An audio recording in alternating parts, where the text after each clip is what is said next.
إلى محمد صلى الله عليه وعلى آله وصحبه أجمعين أما بعد فأعوذ بالله من الشيطان الرجيم بسم الله الرحمن الرحيم فإن آمنوا بمثل ما آمنتم به فقد اهتدوا وإن تولوا فإنما هم في شقاق اللهم صل على محمد وعلى آل محمد كما صليت على إبراهيم وعلى آل إبراهيم وبارك على محمد وعلى آل محمد كما باركت على إبراهيم وعلى آل إبراهيم إنك حميد مجيد.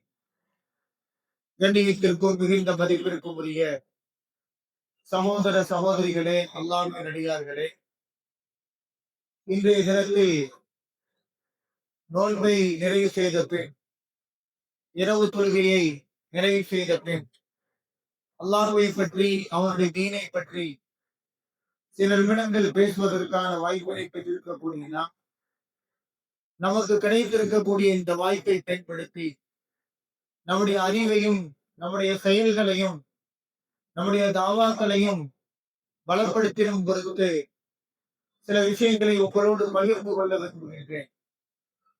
இந்த உரையில் கூட நான் கற்றுக்கொண்ட சில விஷயங்களை உங்களுடைய கவனத்திற்கு கொண்டு வருவதன் மூலமாக அல்லாஹ்விடத்தில் எனக்கான கூலி கிடைக்க வேண்டும் என்ற ஆதரவோடு சஹாபாக்களும் நானும் என்ற தலைப்பில் உங்களோடு சில விஷயங்களை பகிர்ந்து கொள்ள ஆசைப்படுகின்றேன். கண்ணியத்திற்குரிய சகோதரர்களே, அல்லாஹ்வின் அடியார்களே, சஹாபாக்கள் என்று சொன்ன உடனேயே அவர்கள்தான் இந்த மார்க்கத்தினுடைய முதல் தலைமுறை. நபிகள் நாயகம் ஸல்லல்லாஹு அலைஹி வஸல்லம் அவர்கள் இந்த மார்க்கத்தை இந்த உலகத்தில் மக்காவில் இருந்த மக்களுக்கு மத்தியில், மதீனாவில் இருந்த மக்களுக்கு மத்தியில் எடுத்துரைக்கும் போது அதை முதலாக ஏற்றுக்கொண்டவர்கள் நபி தோழர்கள், நபி தோழியர்கள். அந்த முதல் தலைமுறையின் மூலமாக அடுத்தடுத்து வரக்கூடிய தலைமுறை இந்த மார்க்கத்தை எப்படி அங்கீகரிக்க வேண்டும், இந்த மார்க்கத்தின் அடிப்படையில் எப்படி நம்முடைய வாழ்க்கையை அமைத்துக் கொள்ள வேண்டும் என்பதை அவர்களின் மூலமாக அல்லாஹ் ரப்பல் ஆலமீன் நமக்கு புரிய வைத்திருக்கின்றார். அந்த அடிப்படையில அவர்களுடைய ஈமான், இறை நம்பிக்கை குறித்து, அவர்களுடைய உள்ளத்தினுடைய செயல்பாடுகளை குறித்து, அவர்களுடைய செயல்பாடுகள் எந்த அளவுக்கு வலிமை மிக்கவைகள் என்பது குறித்து திருக்குர்ஆனின் மூலமாகவும் நபிகள் நாயகம் ஸல்லல்லாஹு அலைஹி வஸல்லம் அவர்களின் பொன்மொழிகளின் மூலமாகவும் இந்த மார்க்கம் நமக்கு தெளிவுபடுத்தியிருக்கிறது. அந்த வகையில இந்த மார்க்கத்தில் இருக்கக்கூடிய கடமைகளின் மிக முக்கியமான அடிப்படையான கடமை என்னவென்று சொன்னால் இறை நம்பிக்கை தான். அந்த இறை நம்பிக்கை குறித்து அல்லாஹ் குர்ஆனில் பேசும்போது ஃபைன் ஆமனு பிமிஸ்லி மா ஆமன்து பிஹி ஃபகத் இஹ்ததவ், காஃபிர்கள், யூத கிறிஸ்தவர்கள், இஸ்லாத்தை ஏற்காதவர்கள் இந்த சஹாபாக்கள் ஈமான் கொண்டதை போல ஈமான் கொள்வார்கள் என்று சொன்னால் ஃபகத் இஹ்ததவ், அவர்கள் நேரான பாதையை அடைந்து விடுவார்கள். வயின் தவல்லவ் ஃபைன்னமாகும் ஃபீ ஷிகாக், அதை அவர்கள் புறக்கணித்து விட்டால் காலம் முழுக்க கருத்து வேறுபாடுகளிலேயே இருப்பார்கள் என்று அல்லாஹ் குர்ஆனில் பதிவு செய்கின்றார். இறை நம்பிக்கைக்கு உதாரணமாக அல்லாஹ் சொல்வது சஹாபாக்களை தான். இறை நம்பிக்கை என்று சொன்னால் அல்லாஹ் ஒருவன் இருக்கின்றான் என்று நம்புவது, அவனுடைய தூதரை நம்புவது, இவைகள் மட்டும்தான் இறை நம்பிக்கை என்று நாம் நினைக்கின்றோம். உண்மையிலே இறை நம்பிக்கை என்பது எவ்வளவு முக்கியமானதோ அதே போல அந்த இறை நம்பிக்கை வலுவாக இருப்பதும் நமக்கு ரொம்ப முக்கியமானதுதான். ஒரு மனிதன் முஃமினாக இருக்கின்றார் என்றால் அவருடைய ஈமான் எந்த அளவுக்கு வலுவானதாக இருக்கிறது, பிற விஷயங்களை விட முன்னுரிமை பெற்றிருக்கிறது என்பதை நாம் புரிந்து கொள்ள வேண்டும் என்றால் அவருடைய செயல்பாடுகளின் மூலமாக புரிந்து கொள்ளலாம். அரபியிலே சொல்வார்கள் மவாஹிபுல் ஈமான், ஈமானுடைய வெளிப்பாடுகள். ஒரு முஃமின் உண்மையான முஃமினா, வலிமையான முஃமினா என்பதை கண்டறிவதற்கு அவருடைய செயல்பாடுகள் மிக முக்கியமான சான்றுகள், ஆதாரங்கள். ஒரு முஃமின் தன்னை முஃமின் என்று அடையாளப்படுத்துகின்றான். ஆனால் ஈமானுடைய செயல்பாடுகள் அவனிடத்தில் இல்லை என்று சொன்னால் அவன் பெயரளவில் மூமினாக இருக்கின்றான். உண்மையிலேயே அல்லாஹ்வுடைய பதிவேட்டில் அவன் மூமின் கிடையாது. எனவேதான் திருக்குறானிலே சூரா குஜராத் என்ற சூறாவில் அல்லாஹ் ரப்பல் ஆலமீன் கிராமத்து மக்களை பற்றி பதிவு செய்கின்றான். காலத்தில் அனராகு ஆவண்ணா, சில கிராமத்தில் இருக்கக்கூடிய அரபுகள் கூறுகிறார்கள், நாங்கள் விசுவாசம் கொண்டோம் என்று. புல் லம் துமினு, நபி நீங்கள் சொல்லுங்கள், நீங்கள் ஈமான் கொள்ளவில்லை. வலாக்கின் கூலு அஸ்லம்னா, நாங்கள் முஸ்லிமாக ஆகிவிட்டோம் என்று நீங்கள் சொல்லுங்கள். இஸ்லாத்தை ஏற்பது என்பது வேறு, ஈமானை ஏற்பது என்பது வேறு. ரெண்டுக்கும் மத்தியில வித்தியாசம் இருக்கிறது. ஈமான் என்பது அல்லாஹ்வின் மீது வலிமையான நம்பிக்கையும் அதன் வெளிப்பாடாக அல்லாஹ் ரப்பல் ஆலமீன் எதை ஏவினானோ அதற்கு கட்டுப்படுவது, எதை விளக்கினானோ அதிலிருந்து விலகி இருப்பதுதான் ஈமானுடைய வெளிப்பாடு. அந்த வெளிப்பாடு நம்மிடத்தில் இருக்கிறதா? அல்லாஹ்வுடைய ஏவல்களை மிகச் சரியாக செயல்படுத்துகின்றோமா? ஐவேளை தொழுகை, ரமலான் மாதத்தில் நோன்பு நோற்பது, ஜகாத்தை கொடுப்பது, வசதி இருந்தால் ஹஜ்ஜை நிறைவேற்றுவது, அல்லாஹ்விற்கு கட்டுப்பட்டு நடப்பது, ரகசியத்திலையும் பரகசியத்திலையும் அல்லாஹ் நம்மை கண்காணித்துக் கொண்டிருக்கின்றான் என்ற உணர்வோடு நாம் வாழ்வது, அல்லாஹ்வுக்காக வேண்டி எதையும் இழக்க தயாராக இருப்பது, எதையும் அல்லாஹ்வுக்காக வேண்டி இழக்க தயாராக இருக்கக்கூடிய நாம் அல்லாஹ்வை யாருக்காகவும் எதற்காகவும் விட்டுக் கொடுக்காமல் இருப்பது, இவைகள் எல்லாம் நம்முடைய வாழ்க்கையில வெளிப்படுகிறதா என்பதை நாம் கவனித்து பார்க்க வேண்டும். கண்ணியத்திற்குரிய சகோதரர்களே, தொழுகைக்காக வேண்டி வாழ்வு சொல்லப்பட்ட பிறகு வியாபாரத்தில் நாம் மூழ்கி இருக்கின்றோம் என்றால், வீணான விஷயங்களில் நாம் மூழ்கி இருக்கின்றோம் என்றால், தொழுகையை புறக்கணிக்கின்றோம் என்றால், நாம் உண்மையான முஸ்லிம் கிடையாது, உண்மையான முஸ்லிம் கிடையாது. பெயர்தான் முஸ்லிமாக இருக்கின்றோம். பணம் நிறைய இருக்கிறது, ஜகாத்து கொடுக்க வேண்டிய கட்டாய கடமை நமக்கு இருக்கிறது. ஜகாத்திலிருந்து வெளியேறுவதற்கு ஏதாவது குறுக்கு வழிகள் இருக்கிறதா?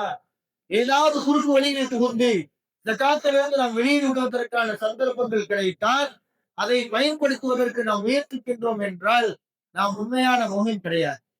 இப்படியாக ஒவ்வொரு விஷயத்திலையும் நாம் முதலாக நம்மை கண்காணிக்க வேண்டும். நாம் ஈமானில் எந்த தரத்தில் இருக்கின்றோம், சஹாபாக்கள் எப்படி இருந்தார்கள், நம்முடைய வாழ்க்கை எப்படி இருக்கிறது என்பதை ஒப்பீட்டளவிலே நம்மை நாம் பரிசோதித்துக் கொண்டே இருந்தோம் என்றால் நம்முடைய ஈமான் வளம் பெறும், நம்முடைய ஈமான் பலம் பெறும். எனவே ஈமான் ஒரு விஷயத்துல, இறை நம்பிக்கையின் விஷயத்தில் ரொம்ப ரொம்ப எச்சரிக்கையாக கவனமாக இருக்க வேண்டும். எனவேதான் அல்லாஹ் ரப்பல் ஆலமீன் இன்று இரவு தொழுகையிலே ஓதப்பட்ட வசனங்களையும் கூட தெளிவாக சொல்கின்றான். யா அய்யுஹல்லதீன ஆமனு, விசுவாசிகளே ஆமினு, நீங்கள் விசுவாசம் கொள்ளுங்கள், அல்லாஹ்வை நம்பிக்கை கொள்ளுங்கள் என்று அல்லாஹ் கூறுகின்றான். இதனுடைய பொருள் என்னவென்று சொன்னால், நம்பிக்கை கொண்டவர்களுடைய லிஸ்டிலே உலகத்தில் இருக்கக்கூடிய முஃமின்களே, பெயரளவில் முஃமின்களாக இருக்கக்கூடியவர்களே, நீங்கள் உண்மையான முஃமின்களாக மாறுங்கள், இறையற்றமுள்ள முஃமின்களாக, தூய முஃமின்களாக மாறுங்கள் என்று அல்லாஹ் ரப்பல் ஆலமீன் சொல்லி காட்டுகின்றார்.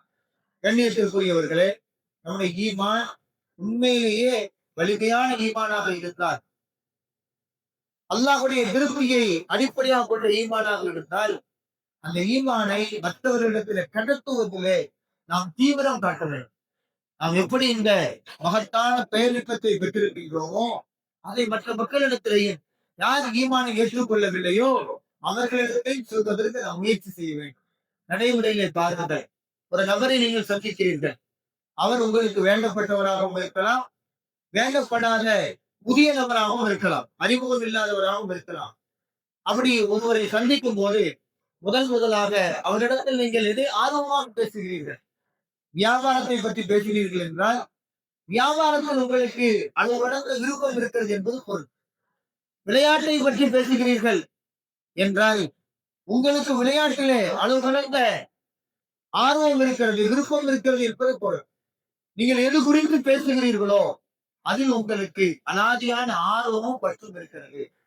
எனவே ஒரு மூவினை பொறுத்தவரை, மூவின் அல்லாதவர்களை பார்த்தால் அல்லது ஈமான் குறைபாடுள்ளவர்களை பார்த்தீர்கள் என்று சொன்னால், அவர்கள் ஈமான் குறித்து, இறை நம்பிக்கை குறித்து, மார்க்கத்தை ஏற்பது குறித்து பேசுவார்கள். அந்த வகையில சஹாபாக்களை பொறுத்தவரை தன்னுடைய குடும்பத்திற்கு வெளியில ஈமானற்றவர்கள் இருப்பார்கள் என்று சொன்னால் அவர்களோடு ஈமானை பேசுவார்கள், ஈமானை கொண்டு போய் சேர்ப்பார்கள். நபிகள் நாயகம் ஸல்லல்லாஹு அலைஹி வஸல்லம் அவருடைய காலத்திற்கு பின்னால் சஹாபாக்கள் எல்லாம் பேசிக் கொள்வார்கள். நாம் பள்ளிக்கு போலாமா, போய் நுமினு பிஹி, நாம் விசுவாசம் கொள்வோமா என்று கேட்பார்களாம். விசுவாசம் கொள்வோமா என்பதனுடைய பொருள் என்ன என்று கேட்டால், நம்முடைய ஈமானை பலப்படுத்திக் கொள்வோமா, அல்லாஹ்வை பற்றி அவருடைய தீனை பற்றி பேசி இந்த மார்க்கத்தை உறுதிப்படுத்திக் கொள்வோமா என்று தங்களுக்கு மத்தியில் பேசிக் கொள்வார்கள். வரலாற்றை நாம் பார்க்கின்றோம். நபிகள் நாயகம் ஸல்லல்லாஹு அலைஹி வஸல்லம் அவர்கள் மக்காவில் இருந்த காலத்தில் சஹாபாக்களில் சில பேர் இஸ்லாத்தை ஏற்றுக்கொண்டிருந்தார்கள். பெரும் பகுதியினர் இஸ்லாத்தை ஏற்றுக்கொள்ளவில்லை. இந்த சூழ்நிலையில் மதீனாவில் இஸ்லாம் கொஞ்சம் கொஞ்சமாக பரவ தொடங்குகிறது. இந்த சூழ்நிலையில மதீனாவில் இருந்த மக்கள் எல்லாம் நபி அவர்களை சந்தித்து, எங்களுக்கு மக்காவில் இருந்து ஒரு சிறந்த ஆளுமை அனுப்பி வையுங்கள். எங்களுக்கிடையே யூதர்கள் இருக்கிறார்கள், அவர்கள் எங்களை குழப்புகிறார்கள். அவர்களும் வேதத்தை படித்திருக்கிறார்கள், நாம் திருக்குறானை கையில் வைத்திருக்கின்றோம். அவர்கள் படித்த வேதத்தை வைத்துக் கொண்டு எங்களை குழப்புகிறார்கள், கேள்விக்கு மேல் கேள்வி கேட்டுக் கொண்டு இருக்கிறார்கள்.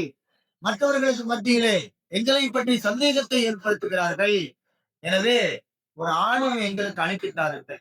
ஒரு ஆளும் எங்களோடு இருந்தால் யாரும் எங்களை குழப்ப முடியாது, நாம் தெளிவாக இருப்போம், தெளிவாக மார்க்கத்தின் பக்கம் பிறரை அழைக்க முடியும் என்று ஒரு கோரிக்கை வைக்கிறார்கள்.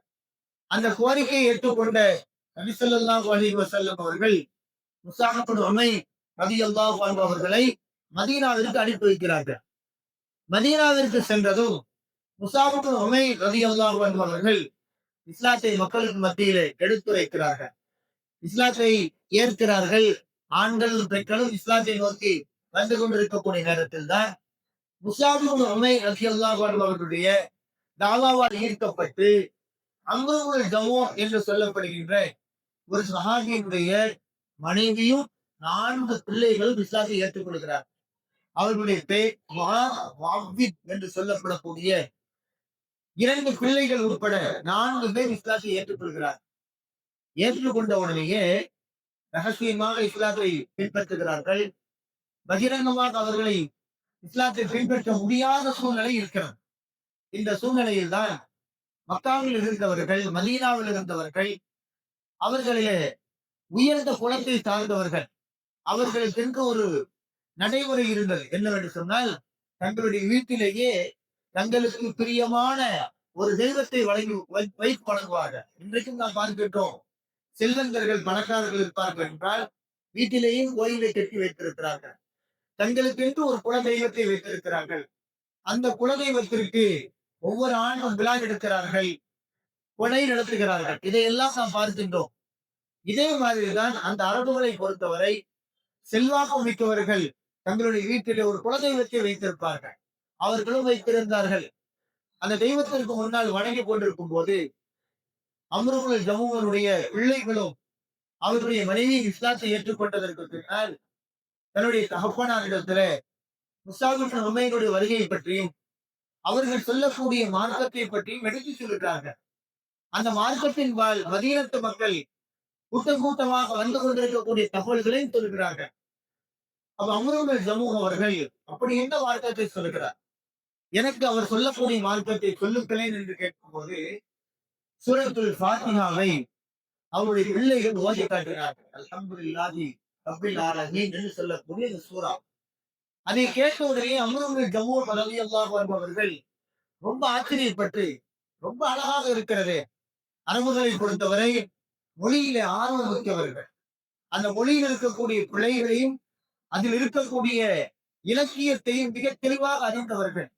எந்த சொல்லில் இலக்கியம் ததும்புகிறது என்பதும், எந்த சொல் இலக்கியமற்றது, மனிதனால் உற்பத்தி செய்யப்பட்டது என்பதும் அவர்களுக்கு தெரியும்.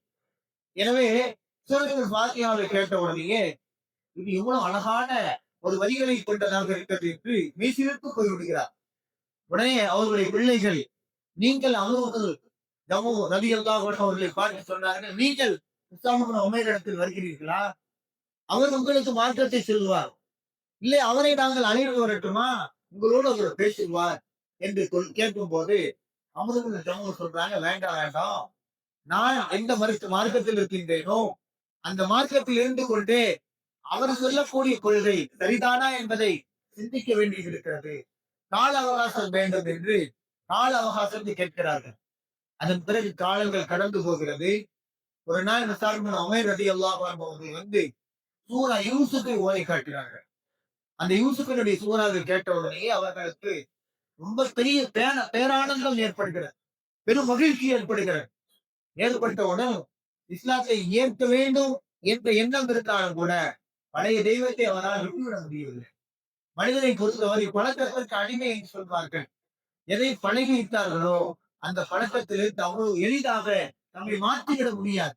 எனவே அவர்கள் குஃப்ரிலே ஷிர்கிலே பழக்கப்பட்டு விட்டவர்கள் உடனே இஸ்லாத்தை தருவதற்கு மனம் இடம் தரவில்லை, ஏற்க மறுத்து விட்டார்கள்.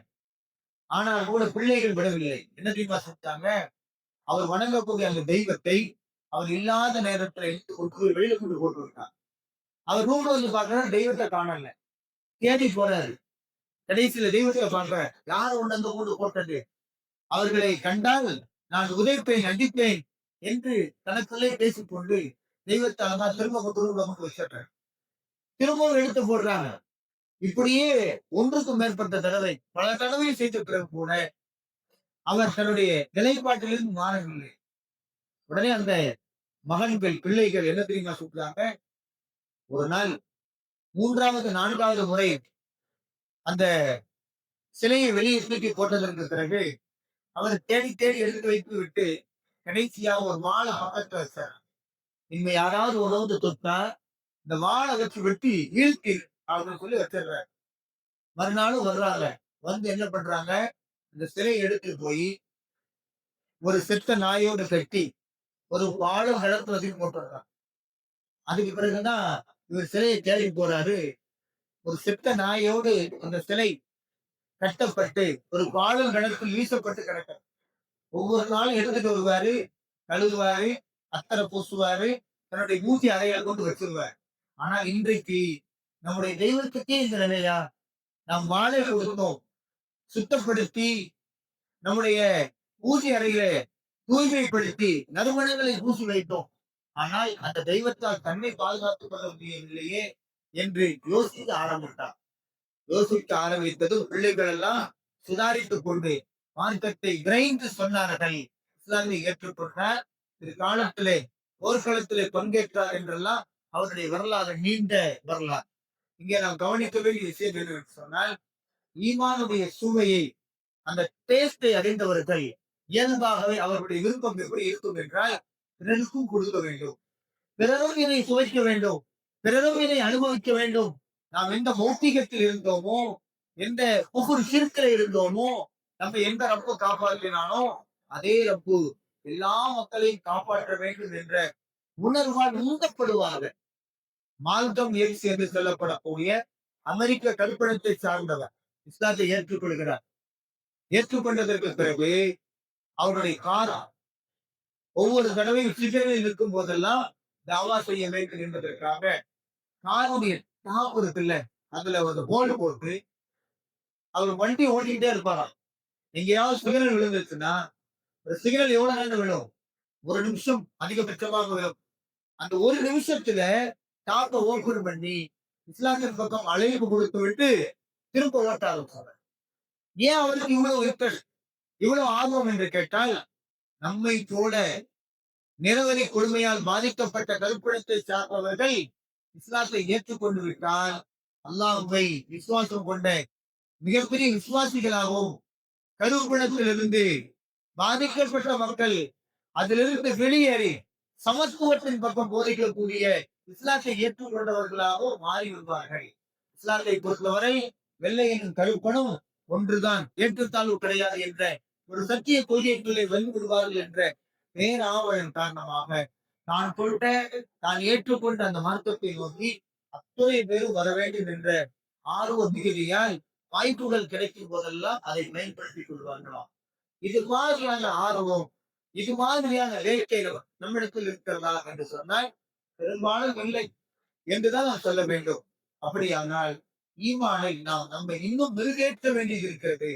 நம்மை சரிப்படுத்த வேண்டிய, நெறிப்படுத்த வேண்டிய தேவை இருக்கிறது என்பதை நாம் புரிந்து கொள்ள வேண்டும்.